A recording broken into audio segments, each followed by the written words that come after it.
Welcome to the international panel, Europe, Australia, Southeast Asia, Canada. Where is the real cash cow?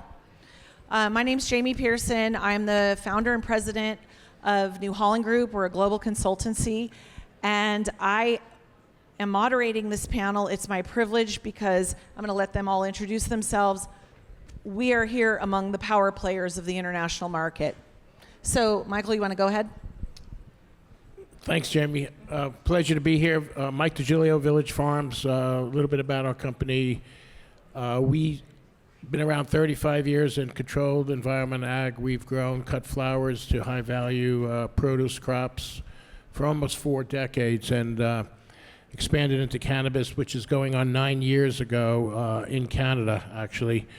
We're publicly traded on the NASDAQ, so we're prohibited from entering the U.S. cannabis market, and have been. We, like my colleague here, have worked together in Canada. We've pretty much been #1 in flower for a couple years, number 2 or 3, depending on how we volley back and forth in total market share in Canada. But more importantly is we've been cash flow positive for a while, EBITDA positive, so we started, and I think just like the US MSO's key measurement is, are you positive cash flow, and can you be? And I will say the Canadian market is a very, very difficult market to operate in. I've often said, like Frank Sinatra says, if you could make it there, you could probably make it anywhere. But the panel's about international, and one thing I will say, with our exposure, and especially the EU market, it's just been so refreshing to see how pragmatic their approach is to have a successful market, and we're pleased that we're participating in it these days. Thank you. Bina? Good afternoon. I'm Bina Goldenberg. I'm the CEO of Organogram, and we are a licensed producer in Canada, as Michael says, either the number 2 or 3 player in recreational market.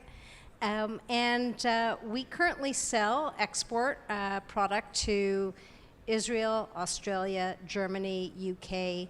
We have diversified our customer base. There's a lot of demand out there for great quality product. And as Michael says, it's tough to make money in Canada. Our excise duties are very high, so it's certainly beneficial to sell product in the export markets. It's much more profitable. You know, we're looking forward to continuing to grow that market. Cool. Hi, my name is Finn. I'm the founder and CEO of the Sanity Group. We are one of the leading German medical cannabis companies. However, what makes us special is that we are actually active in all what I call cannabis segments. So we are in the medical cannabis space. So there I would say we're one of the leading companies. That actually means we have medical products not only in Germany, but also in Czech Republic, Switzerland, and some other EU markets. Secondly, we are in the well-being market. We have a CBD brand, which is probably one of the biggest CBD brands in Germany. And then last but not least, we are the only company in Europe that's running a recreational pilot project. So we are running it in Switzerland. So it means we are running 2 dispensaries where we actually hand out or distribute recreational cannabis to consumers. That we do together with the Swiss government. And hopefully, depending on how the regulatory environment changes in Germany over the next 1 or 2 months, we hope to do the same in Germany. However, I think we are very well prepared, and I'm very happy to have this panel today to discuss some international developments with you. And thank you, Jamie, and thank you, Benzinga. My name is Will Muki. I'm one of the co-founders of Artemis Growth Partners. Unlike my esteemed colleagues on the stage, I'm not an operator. We run an investment fund that's focused on cannabis and only on cannabis. We invest worldwide. We manage roughly $400 million of U.S. assets, or U.S. dollars assets. We have about half of our portfolio in the U.S., and then the other half is international. That's across 34 companies, about 98 positions. We've been in the space since 2017. We went to Europe in 2018, thinking Europe would be a hedge to the U.S., and we are very happy that we're in Europe, because Europe seems to be the only place that actually you can have profitable businesses that are thriving. Small market, but growing very quickly, and I'm happy to share whatever we have for our stories about how we got here. See, everybody, can you believe this panel? Amazing. So, yeah, let's give them a hand. Let's give them a hand. Okay. Maybe you all need to stand up or something. Is this like the post-lunch slump? Is that what we got here? Okay. I'm going to start with Will because his job is to invest internationally and decide what are those compelling use cases for funds. So, Will, why don't you give us an overview of the international market? You got about 30 seconds. No, I'm kidding. And Germany. yeah, and then we'll go from there. So as I said, we've been invested in the U.S. for a long time, but we went to Germany or to Europe in 2018. And as we look today, it really is sort of the engine on the train for all international markets. What's really interesting about international markets outside the U.S. is the deregulatory engine keeps on chugging. So whether it's changes in South America with Brazil and Anvisa and what's happening in Colombia, whether it's new licenses being issued in Africa or even Morocco, the kingdom handing out cultivation licenses. You can even go to the Far East and seeing changes on the CBD side for Japan, or some strange things happening in Thailand. I won't go into that too much in detail, but Australia is a really interesting market as well. But you come back to all roads lead to Europe, and right now Germany is the story. CanG was enacted in April of this year, so April 1st was the first non-narcotic sales of cannabis by any GP in Germany. That means no specialist, no special handling of the product, a script just like selling Tylenol 3. That has had a boom of opportunity for operators and patients alike. It's something that actually serves society, the health system, the police system, and the patient all together because it lowers costs, it improves access, and it actually squeezes margin out of the black market. So when we look at where we're very excited about, it's Germany as the poster child for what we think the rest of Europe could look like. And when we talk about Europe, we talk about currently already 19 legal programs, state-sponsored programs, with some very large countries like France about to come online. That's 750 million people as a TAM. So I love the US. It is the largest market in the world. It has so many great characteristics, but it is a series of walled gardens. When we talk about Europe, we're talking about international expansion, somewhat, I'll leave the UK out of this, but borderless expansion and an opportunity for cannabis to come at a very low price, a high efficacy, and a great service to, again, patient, people, and society. I would agree with that. I think the legislative environment is so much better over in Europe. We have a lot to learn in the U.S. about that. I don't know that we're trying to learn, but I think our government necessarily. But I wanted to go next question to Michael because I know you have recently, or not recently, it's been a process, and you could talk to the crowd about the process. But I'd like to know, when you decided to make that international expansion, how did you decide where you were going to do it and why? Well, first of all, we in Canada, our goal was we weren't the first in Canada, and actually, when I think about cannabis, I like not being the first in, and I like taking our time, and that's what we did in Canada. So we weren't first in, and we, of course, see today a lot of scorched earth in Canada, and there's similarities in the EU, not today, because we're all talking about where the market is today, but if you really look at Europe, we sat back and couldn't believe the hundreds, tens if not hundreds of millions of dollars that were invested in the EU years ago. Production facilities. I'm going to be in Malta, now I'm going to be in Portugal. Well, let me build this in Denmark. It was insanity. Same thing happened in Canada, and billions of dollars in Canada have been lost, billions upon billions. I think last count, 15,000 people have lost their job in Canada in cannabis. So we said, let's just take our time. And when we looked at Canada, our approach has always been crawl, walk, run. So we said our goal is to be a leader in the Canadian market. We felt that there might be at the end of the day 5 or 6 leading companies. We wanted to be in that top 3 across the board. And we feel like we're there. And we know the market is starting to plateau. So as that was occurring to us that we can win that objective, we said, where should we look internationally? We went for our EU GMP certification, which was very important, and actually we just had it renewed after 3 years. It was a process that we started years ago, but COVID put us behind 2 years, but we didn't give up. And today, like Bina had indicated, we ship to UK, Germany, Australia, and we were shipping to Israel till they launched a dumping lawsuit, believe it or not, against Canada. And that was the first viewpoint, because when we looked at being able to cultivate in a lot of countries like Australia or Germany, we felt we had an advantage in Canada on our cost of production. And I will say this, cost of production, I've always said in agriculture, it's the most prudent thing is having a low cost of production, no matter how branded you may be in the future. And not that cultivation is everything, but that was one of the pillars of excellence. And for us to be competitive, because we think at the end of the day, prices always have compression at some point.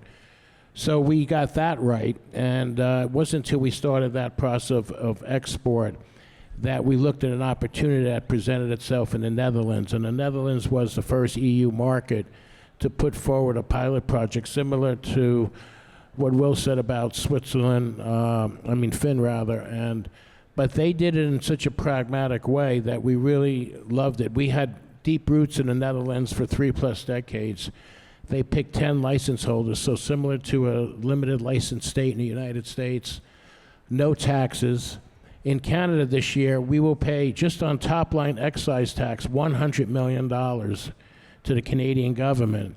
That represents nearly 50% of our revenue on top line tax before payroll tax, property tax, excise before payroll taxes, property, and also income tax. Insanity. And nothing has been done in 9 years. Yeah. So all I can say is it took 4 years to get to this point in the Netherlands. You have to have patience. And, at the end of the day, we've often said victory loves preparation and study. So we just finished our first project in the Netherlands, actually we're germinating this week, and we're very excited because we think the Netherlands, to echo the point Will said, the Netherlands, along with the rest of the EU, just seems to be getting it right. They want success. And if I could use the language I'd like to use about where we see the U.S. lately, it's we're very bullish on moving forward. So we're going to be breaking ground on our second production cultivation facility in the Netherlands going forward, and we're excited where that can go. So we kind of have a double-prong approach. People have often said you can't be on both sides in cannabis. You can't, come to work one day wearing a white coat on the medical side and then hanging out with Snoop Dogg in Amsterdam the next night, but we'll see. Sure you can. Sure you can. Everything's possible. You can. Everything's possible. So I have a couple questions for the crowd. How many of you would you consider, raise your hand, intimately familiar with what EU GMP certification requires? Okay. There's a few of you. The one thing I just want you to be clear about is in the medical side in Europe, you basically have to be growing cannabis at a pharmaceutical level. It is no joke.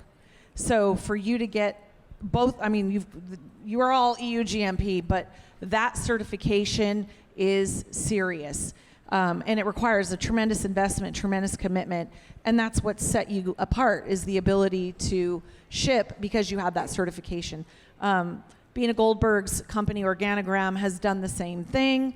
She's a rock star in the industry, raised $124 million. Sorry if I just outed you. She's got a big war chest. And she's deploying that war chest in international investments. So I have the same question for you, Bina. How do you decide where you think that money needs to deploy and what markets are the most compelling? Sure. So to start off with, we have a great strategic investor in British American Tobacco, and we have been working with them. Their first investment in Organogram was back in 21. We developed a very large product development collaboration. We have a lot of research that we're working together with them. Their recent follow-on investment of $124 million, as Jamie said, happened in November, and we set aside $83 million of that for a strategic investment pool really focused on international growth. We're at a point where we feel we've established ourselves in Canada as a top player. We know how to grow great quality cannabis, and it's time to expand beyond Canada. It's not a great profitable market, Canada. You've heard about the excise taxes. The nice thing about international sales is we don't pay excise taxes on the international sales, but we've been watching other markets and saying, how do we become more global? And certainly we were watching Germany for a while. There was a lot of talk about Germany going to recreational, like right away, legalize recreational cannabis. Then it took a bit of a sidestep, but we've been watching it for the last couple of years. And as of April 1st, when the decriminalization of cannabis came out, and right away we said we have to find the right players to invest in. And my friend here, Finn, who runs Sanity Group, and he'll tell his story, but we invested $21 million into Sanity Group as a preliminary investment. We really believe in the German market. We do think it is going to form what Europe does and be a really an indicator. We know Poland, Czechia, they're all watching what's happening in Germany. At the same time, as Finn will talk about, they also have these pilot projects in Switzerland. And we're really excited about this because we're excited about getting some of our product, some of the IP we've developed in our facility, and getting it into international markets. And we're looking at ways to do it with the Sanity Group into Germany, into Switzerland, as regulations allow. Right now, the market is very focused, the export market is on flower, but we're looking at other markets. And I will make one comment about Australia, even though the focus right now is on Europe. Australia is a really interesting market because you could sell gummies into Australia, you could sell vapes into Australia and an export. So it's not just the flower market. And I do think that long term, the market is going to move to less on combustibles, more on ingestibles. And Australia is a very interesting market for us to explore as well. Thank you. Okay, Finn, last but not least, I'm going to switch it up a little bit. You said you're spontaneous, and I believe you. Let's So, see.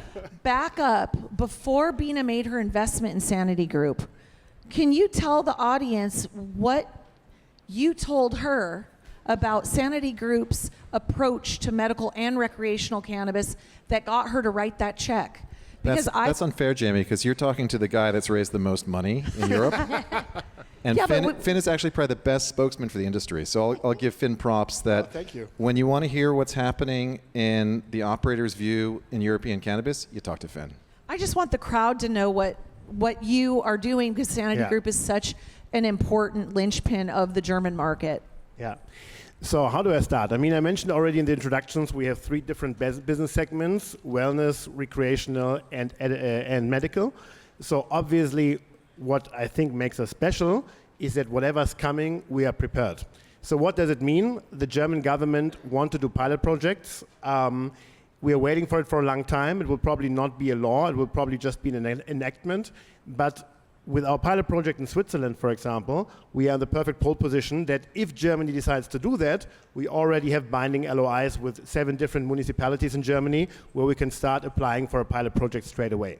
So I think this flexibility we have in the way how we do business is something very important to us. I mean, another thing is the medical market. I mean, and to look into the revenue perspective, like 90% of what we're doing is medical, 7% is recreational, and 3% is well-being. So obviously the medical market is still something that is at the core of what we are doing. And obviously there my sales pitch is, look, on the 1st of April, our world has changed. Why? Because just to give you an impression, in January we probably sold 150 kilograms per month to German patients. And now in October, if everything goes well, we will hit 700 kilograms. So we will almost have 5 times the amount of product we are selling into the market than we had in January. And at least so far, that there's no sign that this will slow down. And one thing that obviously we pitched to Organigram was that we are one of the few companies, and we're not the only company, but we're one of the few companies in Germany who's really prepared to manage that uplift and to manage that, because we have a strong brand in the market. We have a big network of cultivators, among them Organigram, which is one of our core cultivators. But at the end of the day, being present in all 3 segments and benefiting from a fast-growing market and being prepared to play a very big role in all 3 markets, I think is what was our claim to fame during that fundraising, I guess. Michael, next question's for you.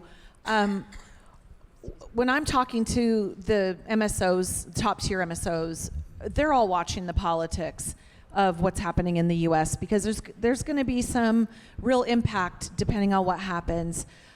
In the international markets, how much does politics, notwithstanding cannabis regulation, but politics in general, are you guys watching what's going on in the Netherlands or what's going on in Japan or what's happening with this prime minister or that? How much does politics play a role in the decisions that you make? Politics plays a huge role. Regulatory is, but regulatory, policy, but politics. And one of the things we look at investing, a lot of times we use the cliche, you just usually, in most instances in life, you can use the cliche that you can't put the toothpaste back in the tube. Right. Well, in cannabis, sometimes it gets pretty close. And the example I would tell you is in the Netherlands, when we went in front of our board to build 2 of the sites simultaneously, we backed off because of politics. And a new government came in. It's moving to a different government. And that government that got elected, even though they couldn't get a coalition together in the Netherlands, sort of as a monarchy, made the statement that they wanted to curtail the pilot project in the Netherlands. It didn't happen, and I don't think it will. But that was the first time that we could really see, oh my God, we just invested, $15 million here, and we may lose it. So you have to be cautious. And again, when I come back to see all the scorched earth that happened in the EU over the last 9 years, politics sort of ran that. So I think it's a big deal, but we feel more secure with the EU, I can tell you that, and Australia. We ship to Australia as well. And a country even like Japan, much more secure than the politics in Canada and the USA. And by the way, Canada was our first international expansion. We're a U.S. company, but we couldn't participate because of our NASDAQ listing. But the more we look at the USA, the more disillusioned I get every day. And that's why I think we're migrating more to what's happening internationally. So yeah, I think policy is. If I looked at my career, I've often said, and my whole career, this part of my career that's been in agriculture, that the number one thing that has shaped changes for us has been government policy. The cut flower industry, which is a multi-billion-dollar industry, the U.S. government made decisions and ended that industry. NAFTA is the end of many agricultural companies in Canada, but more so in the U.S. today. You just can't compete. And by the way, even when you look at cannabis, if full comprehensive legislation was to happen in the USA and Mexico follows, cannabis will be a USMCA or a NAFTA crop. Game changer if you're going to compete with cannabis. Just like the EU, where will the supply for the EU in the next 5 years emanate out of? It could be, countries today that aren't even looking at producing cannabis. So policy, good and bad, plays a huge role in it. Will, where's the money coming from? Where's the money coming from, and what is it looking for? So for European investments, most of the money has come from ultra high net worth individuals and family offices. Despite having federally legal programs, there's still not a wave of institutional investment in Europe. What's it going to take for us to get there? I think the proof is in the pudding. We only enacted CanG on April 1st. And I think that actually right now, the operators and the investors already have perfect information on how great the German market is. It's not out there in the audience yet. So when we see that cannabis volumes, I think on average, have probably tripled since April 1st, and likely will be almost 4 times when we get to December 31st, we'll have 8 months of rearward-looking data. And then when you project forward for next year, I know that talking with Finn and other operators in the space, including some giant international MSOs, people are struggling to get supply agreements in place because it's going to be another tripling to quintupling of volumes next year in Germany alone. And so I think that once that information gets out into the marketplace, there are a host of people waiting on the sidelines. And I think the problem has been that cannabis, it's burned so many people so many times in the past that it's like Missouri, like it's the show me state. But at the end of the year, you're going to have 8 months of data showing how robust the kickoff was. And it's such a simple investment thesis because primarily right now, it's not the person who's never been in a dispensary that's driving the market. It's a change of supplier. It's a embedded base. 210 million people around the world illegally source cannabis. And in Germany alone, it's between 4.5 and 7 million people. And yet we only had, before CanG, 250,000 patients. And now we're looking at maybe 600,000 patients. We still have a huge ceiling ahead of us. Absolutely. And all that patient is doing is making a decision to not go to the guy with his backpack riding a bicycle, but instead is going to a pharmacy where they're getting a COA and they're getting it delivered to their door with almost zero friction cost. Because again, delivered to your door, cannabis on a per gram basis is cheaper than sourcing it in the illicit market. And paying with PayPal. And they're paying with rails that don't exist in the US. Yeah. So when I look at the European market, we're talking about maybe $1 billion market today. In 3 years' time, we're talking about a $4 billion market. In the US, we have an incredibly robust $45 billion market at the end of this year. But in 3 years' time, we'll probably have a $60 billion market. So it doesn't take a lot of dollars to have really good returns. And you don't have to invest $7 billion into a marketplace. Yeah. You can invest tens of millions or hundreds of millions and make a great return. So I think the money is coming. Can I and you jump in? got 3 people here. Oh, go ahead.